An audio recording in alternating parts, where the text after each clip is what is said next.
Olá, pessoal. Espero que você e seus familiares estejam bem e que estejam ficando em casa, quem puder, lógico. Nós estávamos vendo na sala de aula, lá no presencial, a- o assunto Karl Marx. Antes de Karl Marx, nós fizemos uma contextualização do trabalho no século XVIII, no século XIX na Europa, e é nessa contextualização vimos que a situação da classe trabalhadora. Marx, século XIX, é a pessoa que vai influenciar o século XX. Notem que todos os socialismos que tivemos e que temos partiram desta ideia de Marx. Então ele foi muito importante, as ideias dele são muito difundidas. As ideias de quando ele fala do trabalho, da situação do proletariado, são muito difundidas e chegam até nós. Marx teve um grande parceiro chamado Engels, também filósofo, também escreveu, e eles escreveram juntos algumas obras. Só de Engels nós temos essas três obras: Anti-Düring, Dialética da Natureza e A Origem da Família da Propriedade Privada. Com Marx, Engels escreveu a Ideologia Alemã, o Manifesto Comunista e a Sagrada Família. Marx sozinho escreveu várias obras, sendo que as principais são a Ideologia Alemã e principalmente o Capital. O Capital é a obra-prima de Marx, junto com o Manifesto Comunista, que ele escreveu junto com Engels. O Capital é uma série de 3 livros. O primeiro e mais importante foi publicado enquanto Marx era vivo. Os 2 outros livros foram publicados depois de sua morte. O mais importante, se vocês forem ler, é o Capital, o primeiro livro.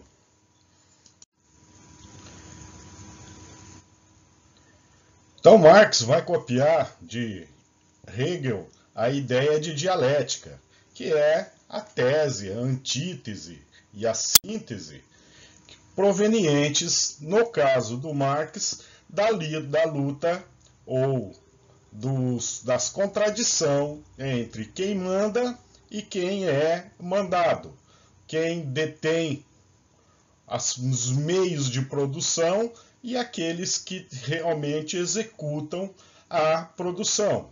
Então, a síntese dessa contradição entre a tese e a antítese é o ponto de partida de Marx nas suas ideias. O Marx pegou essa ideia de antagonismo entre a tese e a síntese e a antítese de Hegel e foi além. Podemos dividir o pensamento de Marx em 2 grandes grupos. O primeiro grande grupo é o Marx historiador. O segundo grande grupo é o Marx sonhador ou utópico. Veremos primeiro o Marx historiador, aonde vai propor um jeito diferente de olhar a história da humanidade, não igual como a gente estuda no colégio, onde a gente vê fatos e personagens. Ele vai propor uma história com base em fatores materiais, aonde a evolução se dá entre o antagonismo da classe de quem manda e a classe de quem é mandado, de quem detém o poder dos meios de produção e de quem executa realmente o trabalho. Então, Marx vai propor o materialismo histórico. Esse materialismo histórico de Marx ele separou em dois níveis.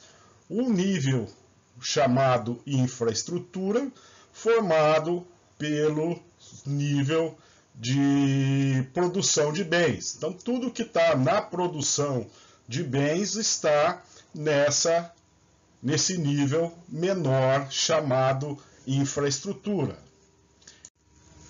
Ele é menor, o nível chamado infraestrutura, porém ele determina o nível maior, que é a superestrutura. Essa superestrutura é determinada, portanto, pela infraestrutura.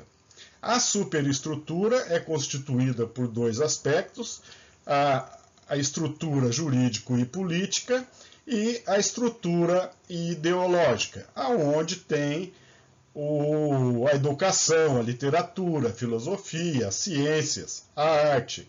Então, a superestrutura é muito maior do que a infraestrutura, só que ela é determinada por esta estrutura menor chamada infraestrutura.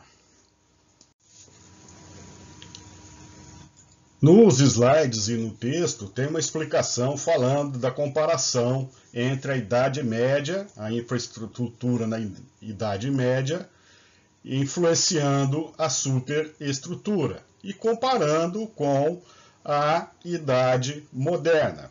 O exemplo que eu vou dar para vocês é bem simples. Imaginem que se nós vivêssemos numa sociedade socialista, o que aprenderíamos na escola seria totalmente diferente de história, do jeito de contar, de narrar as coisas, do que é do modelo atual, que é um modelo capitalista. Vejam então que os meios de produção, os modos de produção vão determinar como a sociedade é dividida, o que a sociedade pensa, o que a sociedade faz.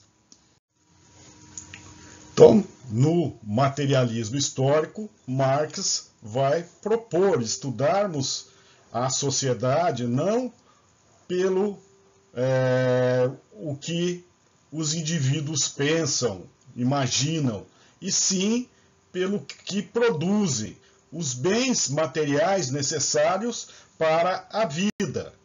Marx vai propor que os indivíduos transformam a natureza e os meios de utilização desse trabalho para modificar a natureza e a relação que os indivíduos têm faz com que produzam a vida e as suas ideias. Esse pensamento é bem interessante.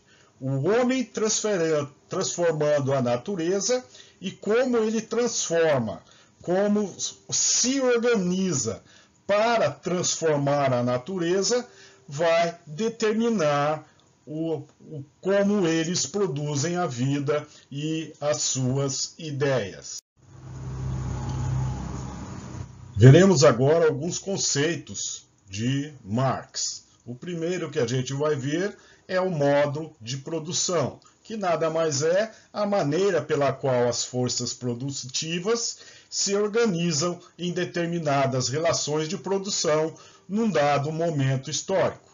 No entanto, as forças produtivas só podem se desenvolver até certo ponto, pois quando atingem um estágio avançado, entram em contradição dialética com as antigas relações de produção, que se tornam inadequadas. Essa contradição se expressa na luta de classes. Então, os modos de produção vão evoluindo e chega uma hora que entra em choque a relação da produção, a contradição.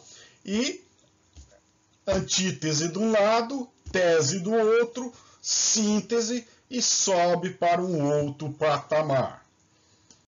Então Marx vai contar a história utilizando-se desse modos de produção. Ele começa lá nas sociedades primitivas, depois vai para a sociedade patriarcal, a escravista, a feudal e a capitalista, época em onde ele viveu. Vamos então à evolução contada por ele. Começamos com as sociedades primitivas, onde os homens unem-se para enfrentar os desafios de uma natureza hostil.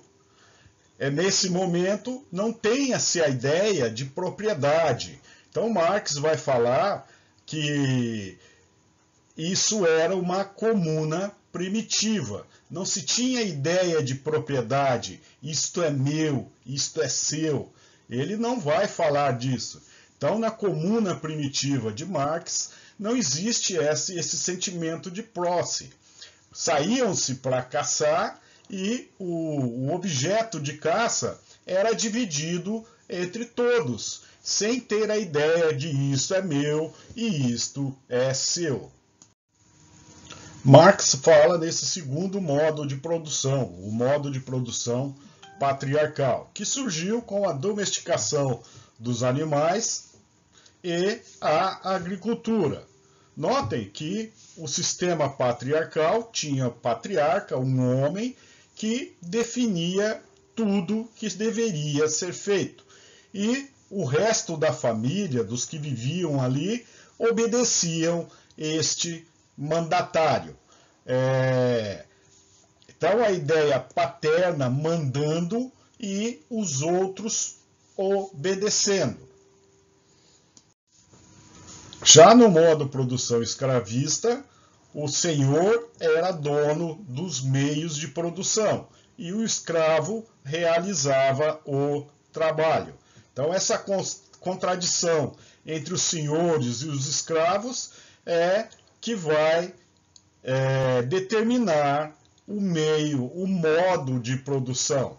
Notem que estes senhores e escravos são exemplos da primeira forma da exploração humana, isto é, homens explorando o trabalho de outros homens. No próximo degrau, nós temos o modo de produção feudal, aonde o proprietário, o conde, o duque, o rei, eram donos da terra, os senhores feudais. E os servos trabalhavam de arrendatário para esses grandes senhores, produzindo para si e dividindo a sua produção com os senhores feudais. Notem que o que o servo produzia, grande parte já ia para o dono da terra. Ficava muito pouco com o servo. E além dele ter que dividir já a produção, se ele precisasse do moinho, por exemplo, ele tinha que tirar da produção dele, do que ficou para ele da produção. O último degrau é o modo de produção capitalista descrito por Marx. A burguesia, que é os detentores dos meios de produção, começou lá na Idade Média, nos burgos. Os burgos eram as vielas que ficavam ao redor dos castelos. Lá foram os servos, e esses servos eram artesãos, e ali construíram suas casas e começaram o seu comércio.